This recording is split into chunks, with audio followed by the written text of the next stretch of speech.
بسم اللہ الرحمن الرحیم۔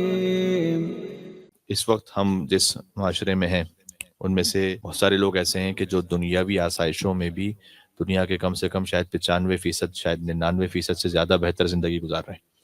تو حضور مکرم نے فرمایا کہ اے فرزند آدم، اگر تمہارا بدن سالم ہے، صحت اللہ نے عطا کی ہے انشاءاللہ، اور تم امن و امان سے ہو، اور کم سے کم ایک دن کا کھانا ہے، تو یہ اللہ کا شکر ادا کرنے کے لیے کافی ہے۔ کتنا گریٹفل ہونا چاہیے ہم اللہ سبحانہ و تعالیٰ کا۔ فرمایا کہ اگر تمہارے پاس، پھر سے دہراؤں، تمہارا بدن سالم ہے، تم امن و امان سے ہو، کم سے کم ایک دن کا کھانا ہے، کہ دنیا سے تمہارے لیے اتنا کافی ہے اللہ کا شکر بجا لانے کے لیے۔ سبحان اللہ۔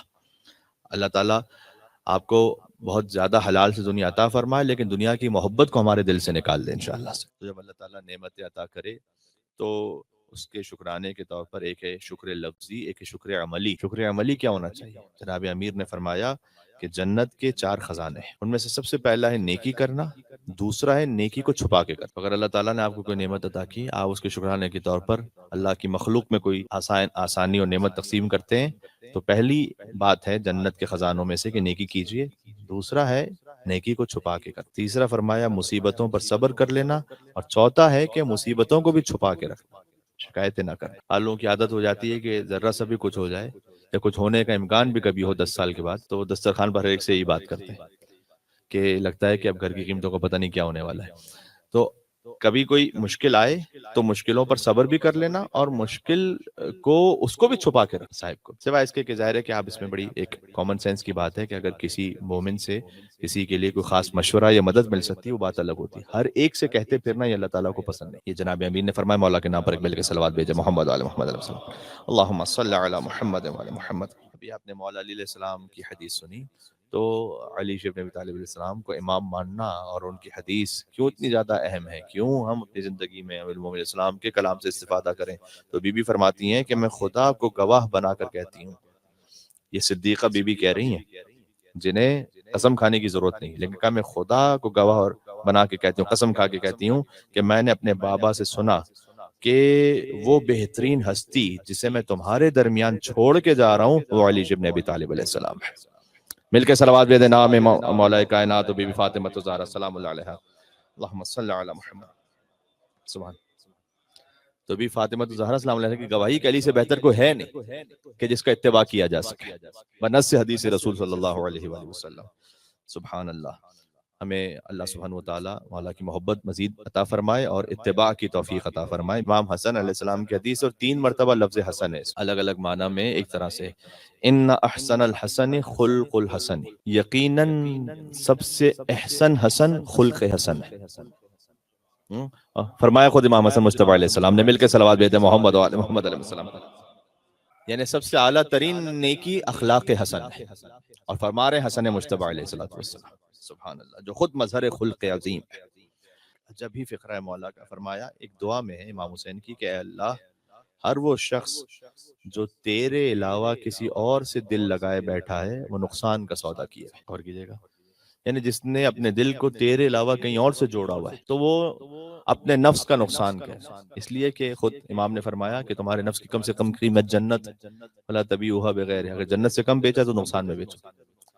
اس کا مطلب ہے کہ ہم اپنے والدین سے محبت، زوجہ سے محبت، بچوں سے محبت، فرمایا یہ ساری محبتیں ہوں قربتاً الی اللہ، اللہ سبحانہ وتعالیٰ کی خاطر۔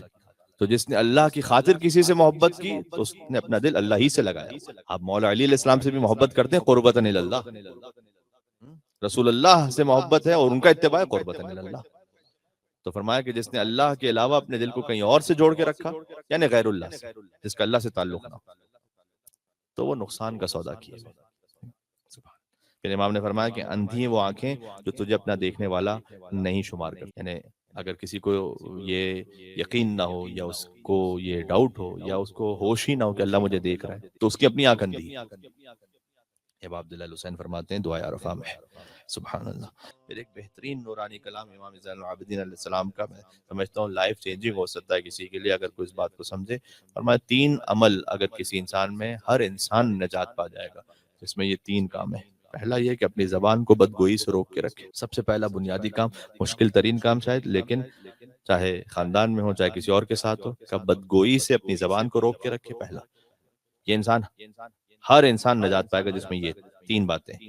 دوسرا، اپنے آپ کو ان کاموں میں مشغول رکھے جو آخرت سے تعلق رکھتے ہیں یا کم سے کم دنیا کے لیے مفید ہے. امام نے فرمایا کبھی کبھی ہم ایسے کاموں میں پورا وقت لگاتے ہیں، خسرت دنیا والآخرہ، نہ دنیا کا کوئی فائدہ نہ آخرت کا کوئی فائدہ. اس میں آج کل چونکہ انٹرنیٹ وغیرہ اس میں ریلز اور شارٹس اور یہ نا، کبھی کبھی انسان اتنا دیکھتا رہتا ہے اس کو جو ہے نا 2 گھنٹے گزر جاتے ہیں، نہ دنیا کا کوئی فائدہ تھا نہ آخرت کا کوئی فائدہ تھا. وہ چیز دیکھ رہے تھے کہ جس کا فضول کوئی تعلق ہی نہیں. اور تیسرا امام نے فرمایا یعنی تو اپنے آپ کو ان کاموں میں مشغول رکھو کہ جس سے آخرت کے لیے مفید ہو یا کم سے کم دنیا کے لیے تو مفید ہو، یعنی جس میں حرام نہ ہو. اور تیسرا فرمایا کہ اپنی خطاؤں پر گریہ کرنے کہ اگر غلطی ہو جائے تو کبھی اللہ کی بارگاہ میں آنکھوں سے 2 آنسو بھی بہائے. یہ وہ فرما رہے ہیں کہ جو خود سب سے زیادہ عبادت کرنے والے، عبادت کرنے والوں کی زینت اور سجدہ کرنے والوں کا سردار ہے. جو سبحان اللہ. ایک صلوات بے دے نام امام زین العابدین علیہ الصلوۃ والسلام پر. اللہم صل علی محمد. بڑی عجیب و لطیف حدیث ہے امام صادق علیہ السلام کی. امام نے فرمایا ہماری دوستیاں ہوتی ہیں آپس میں، دوستیوں کو باقی رہنا چاہیے، لیکن کس پر آپ پورا اعتماد کر سکتے ہیں.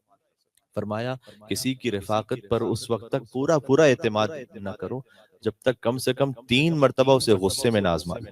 تو تعلق ہونا اچھی بات ہے، سلام دعا ہونا، دوستی ہونا، لیکن آپ کس پر یہ کہہ سکتے ہیں ہاں یہ انسان وہ ہے کہ جس پر ہم ایسا ٹرسٹ کر سکتے ہیں نفس پہ قابو ہے. کم سے کم اسے 3 مرتبہ تم غصے کے عالم میں آزما چکے ہو تو پھر پورا اعتماد کرو. اگر غصے کے عالم میں بھی وہ سیند رہے، اس کی عقل ٹھیک رہے، اس کا مطلب ہے کہ باعقل، بااخلاق، باشعور انسان. سبحان اللہ. اللہ تعالیٰ ہمیں اپنے غصے پر بھی ضبط کرنے کی توفیق عطا فرمائے. مل کے صلوات بھیجیں محمد وعلی محمد علیہ السلام پر. اللہم صل علی محمد وعلی محمد. امام علی ابن موسیٰ الرضا شہنشاہ خراسان علیہ السلام ارشاد فرماتے ہیں ایک امام نے دعا دی ہے اور میں دعا اس لیے آپ کی خدمت میں پیش کر رہا ہوں کہ دعا آپ کے لیے انشاءاللہ. امام نے فرمایا خدا رحم کرے اس پر، یعنی رحمت اللہ علیہ. جسے امام رحمت اللہ علیہ کہیں ہم تو ویسے ہی پتہ نہیں کس کس کو کہہ دیتے، لیکن جسے امام رحمت اللہ علیہ کہیں تو اللہ کی آپ سوچئے کتنی بے شمار رحمتیں اس پہ نازل ہوں گی. فرمایا خدا رحم کرے اس پر جو ہمارے امر کو زندہ کر دے. پھر امر کو زندہ کرنے کا مطلب کیا ہے؟ امام نے فرمایا ہمارے امر کو زندہ کرنے کا مطلب ہے کہ ہمارے علوم کو سیکھے، احادیث کو سیکھے اور لوگوں کو سکھائے. یہ کام ہو رہا ہے نا اس وقت؟ تو امام رضا علیہ السلام کی دعا شامل حال ہے نا اس وقت ہمارے انشاءاللہ سے. امام نے فرمایا اس لیے تم ہمارے علوم کو بتاؤ لوگوں کو، اس لیے کہ اگر وہ ہمارے کلام کا حسن پہچانیں گے تو خود بخود ہماری اتباع کریں گے. سبحان اللہ. یعنی اگر وہ ہمارے احادیث کے محاسن کو پہچان لیں گے تو وہ خود بخود ہماری اطاعت کریں گے. اور اگر کوئی ایسا ہے اور کوئی ایسی محفل ہے کہ جہاں پر ان کا علم سیکھا جائے، دوسروں کو سکھایا جائے، امام نے کہا میں دعا کرتا ہوں خدا اس مقام پر اپنی رحمت نازل فرمائے. سبحان اللہ. مل کے صلوات بھیجیں امام علی ابن موسیٰ رضا علیہ السلام پر. شہنشاہ خراسان، شمس الشموس انیس النفوس. سبحان اللہ. امام جواد علیہ السلام فرماتے ہیں مومن بھائیوں کا ایک دوسرے سے ملنا، یہاں کے ملاقات کرتے ہیں نا مومنین سے، مومن بھائیوں کو ایک دوسرے سے ملنا دل کی نورانیت کو لے کر آتا ہے. پہلی بات اس لیے آپ کو امام بارگاہ میں جب دل جڑ جاتا ہے نا، اور امام بارگاہ میں ہم کو کسی اور محفل میں کسی اور مقام پہ مزہ آنا، ہم کہتے ہیں نہیں امام بارگاہ جانا ہے، وہاں پر مومنین کے ساتھ بیٹھنا ہے. کیوں؟ اس کی وجہ کیا ہے؟ امام تقی الجواد کہتے ہیں کیونکہ دل میں نورانیت آ رہی ہے، دل پاک اور ہوتا ہے، صفا، نورانیت. پھر امام نے فرمایا اور فقط اس سے ایک فائدہ نہیں، ایک تو ہے روحانی فائدہ دل کی نورانیت. پھر فرمایا جب تم ایک دوسرے سے ملتے ہو تو اللہ ایک کی عقل کو دوسرے کی عقل سے ملحق کر دیتا ہے. یعنی کیا؟ کتنی ایسی باتیں جو ہم یہاں پہ آ کے اپنی زندگی کے معاملات میں سیکھتے ہیں. تو اللہ ایک کی عقل جو آپ سوچ رہے ہیں، عقل سے مراد انٹلیکٹ ہے یہاں پہ، اللہ ایک کے انٹلیکٹ کو دوسرے کے انٹلیکٹ سے جوڑ دیتا ہے. تو بہت کچھ ہم دنیا کے معاملات میں بھی اپنی عقل سے ہو سکتا ہے کہ غلط فیصلہ کر لیتے، لیکن یہاں آ کر بہت سی چیزوں کی ہدایت مل جاتی ہے. سبحان اللہ. پھر امام نے فرمایا چاہے تمہارا قلیل مدت کے لیے ملنا کیوں نہ ہو، اب آتے ہیں یہاں پر آدھے گھنٹے 1 گھنٹے کے لیے، چاہے قلیل مدت کے لیے ملنا ہے تب بھی اللہ دل کو نورانیت بھی دے گا، ایک کی عقل کو دوسری عقل سے ملا دے گا. اور امام تقی الجواد علیہ السلام کا وسیلہ دنیاوی تمام حاجات کے لیے بہت زیادہ مؤثر اور مجرب ہے. لہٰذا آپ سے گزارش ہے کہ اپنے قرض کی ادائیگیوں کے لیے، فرض کیجئے کہ اگر کسی کے لیے کوئی ایسا مشکل معاملہ ہے اس کی زندگی میں، خاندانی معاملات میں اور رزق کے معاملات میں، تو امام تقی الجواد کے وسیلے سے انشاءاللہ دعا کریں بچوں کی شادیوں کے لیے اور کسی بھی حاجت کے لیے آپ اپنے دل میں خاص کوئی دنیاوی حاجت ہے امام تقی علیہ السلام سے مانگیں۔ امام علی نقی الہادی علیہ السلام کی بھی حدیث جو ہم نے آج منتخب کی وہ بھی اسی محفل سے ہوتا ہے۔ وہ کیا ہے؟ وہ یہ کہ بہرحال میں امام نے عالم کا لفظ استعمال کیا ہے، میں اپنے آپ کو تو کسی قابل نہیں سمجھتا، لیکن امام نے جو کہا ہے وہ آپ سن لیجیے۔ امام نے کہا عالم اور متعلم، متعلم کہتے ہیں سیکھنے والے، یہ دونوں ایک ساتھ رشد کرتے ہیں، یعنی ایک ساتھ بڑھتے ہیں ایک دوسرے کی مدد سے اللہ کی بارگاہ۔ اگر محفل میں نورانیت ہے، اس میں خلوص ہے، اہل بیت علیہ السلام کے لیے ہے، تو عالم اور متعلم دونوں مل کر سفر کرتے ہیں اللہ سبحانہ و تعالیٰ کی بارگاہ میں۔ سبحان اللہ۔